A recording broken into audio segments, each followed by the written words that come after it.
রাজ্যে বাংলার পরিযায়ী শ্রমিকের মৃত্যু। পুনেতে পুরুলিয়ার এক পরিযায়ী শ্রমিকের মৃত্যুর ঘটনায় ক্ষোভ প্রকাশ করলেন মুখ্যমন্ত্রী মমতা বন্দ্যোপাধ্যায়। সোশ্যাল মিডিয়ায় তিনি এই ঘটনাকে নৃশংস হত্যাকাণ্ড বলে অভিহিত করেছেন এবং দোষীদের দ্রুত গ্রেফতারের দাবি জানিয়েছেন। বাঙালি পরিযায়ী শ্রমিকের মৃত্যুর ঘটনায় সরব হয়েছে শাসক দল। বেলডাঙ্গার পরিযায়ী শ্রমিকের মৃত্যুতে উত্তাল হয়েছিল রাজ্য রাজনীতি। এবার মহারাষ্ট্রের পুনেতে পুরুলিয়ার পরিযায়ী শ্রমিকের মৃত্যুতে তীব্র ক্ষোভ প্রকাশ করলেন মুখ্যমন্ত্রী মমতা বন্দ্যোপাধ্যায়। সূত্রের খবর, নিহত যুবকের নাম সুখেন মাহাতো, তার বয়স মাত্র 24 বছর।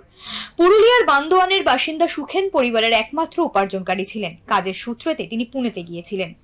মুখ্যমন্ত্রী ক্ষোভ প্রকাশ করে লেখেন, ভাষা এবং পরিচয়ের কারণে এক তরুণকে টার্গেট করে হত্যা করা হচ্ছে, যা অত্যন্ত উদ্বেগজনক।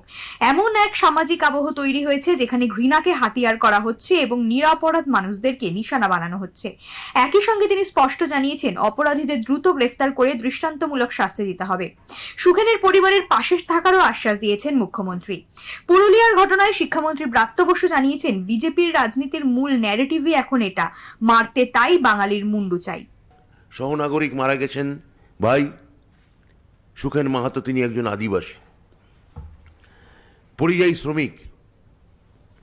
তাহলে বিজেপির স্লোগানের মূল কথা হচ্ছে, বাঁচতে চাই বিজেপি তাই না, মারতে তাই বাঙালির মুন্ডু চাই।